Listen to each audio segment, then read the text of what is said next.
तो भाइयों राम राम। इस वीडियो में मैं आपको अपनी बल्किंग मिस्टेक बताने जा रहा हूँ जो मैंने करी थी। 9 ऐसे पॉइंट्स मैंने नोट डाउन करे हैं जो आप अगर नहीं करेंगे तो आप बल्किंग जल्दी कर लेंगे और अच्छे से कर लेंगे। तो मुझे बताने वाला कोई नहीं था, तो मैंने ये सारी गलतियाँ करी हैं, तो मेरी गलती से आप सीख लीजिए। अभी मैं बल्किंग नहीं कर रहा हूँ, अभी मैं कटिंग पर हूँ। ठीक है, जो लोग बल्किंग करना चाहते हैं, जल्दी करना चाहते हैं, उनके लिए वीडियो होने वाली है। मेरी गलती से आप सीखिए। बहुत से लोग होंगे जो वर्कआउट करते होंगे रेगुलरली, लेकिन वो बल्कअप नहीं कर पा रहे होंगे।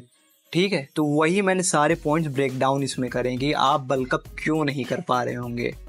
सबसे पहला पॉइंट है वो है कैलोरी सरप्लस। देखिए, बल्किंग करने के लिए बहुत बेसिक सा है कि आपको अगर बल्क करना है तो आपको ज़्यादा खाना है। ठीक है, अब ज़्यादा खाने हैं मतलब आपको अपनी मेंटेनेंस कैलोरीज जो हैं वो आप निकाल लीजिएगा। ऑनलाइन कैलकुलेटर आते हैं, आप डाल दीजिएगा BMR कैलकुलेटर। उसमें आप अपनी एज, हाइट, वेट और उसमें आपको आपका BMR आ जाए, सॉरी मेंटेनेंस कैलोरीज आपको आ जाएगी। फॉर एग्जांपल 2500 अगर आई, ठीक है, उसमें ऑप्शन भी आता है एक्टिविटी लेवल, तो वहाँ से आप सेलेक्ट कर लेंगे।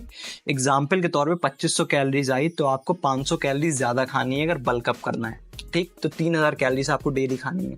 तो आपको सबसे पहले है कि कैलोरी सरप्लस में खाना ही पड़ेगा। अब जो लोग बिगिनर होंगे वो अगर 2 से 3 मील ले लेते हैं, हैवी मील, ठीक है, तो उनको काफ़ी ज़्यादा फुल मतलब फील होने लगता है, क्योंकि उनको खाने की भी आदत नहीं है। लेकिन आपको ज़्यादा खाना ही पड़ेगा। बिगिनर है, धीरे धीरे अपनी खुराक बढ़ाइए, ठीक, और उस पर कंसिस्टेंट रहिए, स्टे मतलब उसको खाइएगा रेगुलरली। ठीक है, तो ये है आपकी पहली मिस्टेक जो आपको नहीं करनी है। आपको अपनी मेंटेनेंस कैलोरीज से ज़्यादा खाना खाना है। बढ़ते हैं दूसरे पॉइंट पे, वो है मोर कार्बोहाइड्रेट। देखिए, बहुत से लोग ये सोचते होंगे कि आपको मसल बिल्ड करनी है तो आपको प्रोटीन ज़्यादा खाना है। नहीं, प्रोटीन, कार्ब्स, फैट, ये तीनों आपको खाने हैं। प्रोटीन और कार्ब्स इक्वली इम्पोर्टेंट है। बल्कअप करना है तो मैं कहूँगा कार्ब्स ज़्यादा इम्पोर्टेंट है प्रोटीन से। जो आपकी डेली कैलोरीज है उसमें का आपको 50% कार्बोहाइड्रेट से खाना है, 30% प्रोटीन से खाना है और 20% फैट से खाना है। कार्बोहाइड्रेट क्या है?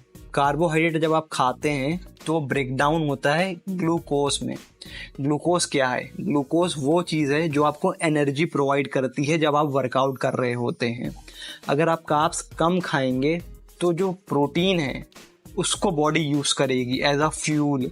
और प्रोटीन से क्या होता है? मसल बिल्ड होती है। मसल बिल्ड करने के लिए प्रोटीन चाहिए और वर्कआउट के दौरान एनर्जी के लिए आपको कार्ब्स चाहिए। तो आपको कार्बोहाइड्रेट ज़्यादा खाने हैं जब आप बल्कअप कर रहे हो। 50% आप कार्ब्स लेंगे, 30% प्रोटीन लेंगे और 20% लेंगे ये अपना फैट। मैंने चैनल पे फुल डे ऑफ ईटिंग दिखाई है जो आप देख सकते हैं, ऑलरेडी मेरे चैनल पे पड़ी है। अब इस वीडियो के बाद आप देख सकते हैं उसे भी, full day of eating for bulk up. फिर है तीसरी मिस्टेक, वो है हाई फ्रीक्वेंटली मील। आप जब बल्कअप कर रहे होते तो आपको हर 2 से ढाई घंटे के बीच में खाना है। हर मील में, जैसा कि मैंने आपको बताया, प्रोटीन, कार्ब्स, फैट। कार्ब्स थोड़े आपको ज़्यादा ही खाने पड़ेंगे, तो ये आप मेक श्योर करिए कि आप 2 से ढाई घंटे के बीच में आपको डेली रेगुलरली मीनिंग करनी है। आपको कभी ऐसा फील, क्रेविंग जैसा फील नहीं होना चाहिए। आदत करनी है तो आदत डालिए। अगर आपका एपेटाइट इतना ज़्यादा अच्छा नहीं है, मतलब कि जैसे आपने जब भी बिगिनिंग करी है, स्टार्टिंग करी है, तो आप खा रहे प्लस उल्टी हो जा रही है या ब्लोटेड फील कर रहे हैं, वर्कआउट नहीं कर पा रहे एकदम पे, तो मैं कहूँगा तब आप थोड़ी थोड़ी मील की जो है, जो पोर्शन है, जो साइज़ है वो कम कर दीजिए, लेकिन जो नंबर ऑफ मील्स हैं उसको कम मत करिएगा। ठीक है, अब बढ़ते हैं चौथे पॉइंट पे जो बहुत इंपॉर्टेंट पॉइंट है। भाई ये जो पॉइंट है ये मैंने बहुत गलती करी है। वो है कि मैं संडे को, जैसे मैं मंडे टू सैटरडे वर्कआउट कर रहा हूँ, ठीक है, उस दिन वर्कआउट कर रहा हूँ, उस दिन मैंने 6 मील ले ली है। अब संडे को रेस्ट डे है तो मैं सोचता था यार कि संडे को रेस्ट डे तो यार आज मील स्किप कर देते, आज मन नहीं कर रहा इतना खाने का। ये गलती नहीं करनी है। जिम में जाते हैं, वर्कआउट करते हैं, वहाँ पे आप मसल जो है ब्रेक डाउन करते हैं। भाई वहाँ पे मसल आप ब्रेक कर रहे हैं।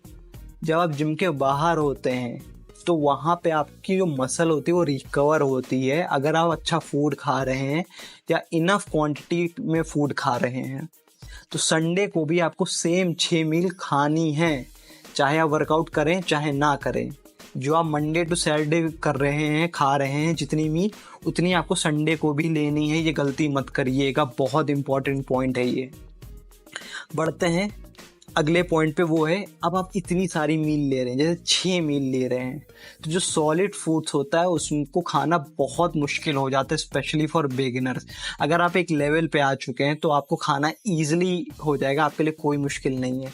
तो उनके लिए ये है कि आप फिर सॉलिड फूड्स 3-4 खा लीजिए, उसके बाद 2 कैलोरीज जो ले रहे हैं 2 मील, वो आप लिक्विड कैलोरीज ले लिए। मतलब कि weight gain shake, mass gainer shake, mass gainer है, आपको ऑनलाइन या बाहर से कहीं से भी खरीदने की ज़रूरत नहीं है, वो सिर्फ कूड़ा होता है। क्लियर? आप मास गेनर शेक घर पे बनाएंगे, मैंने ऑलरेडी वीडियो बना रखी है, आप चाहें तो देख भी सकते हैं। क्विक बता देता हूँ कैसे बनाना है। केले ले 2 केले, 1 गिलास दूध, 1 चम्मच पीनट बटर, थोड़ा सा शहद और 1 कटोरी ओट्स और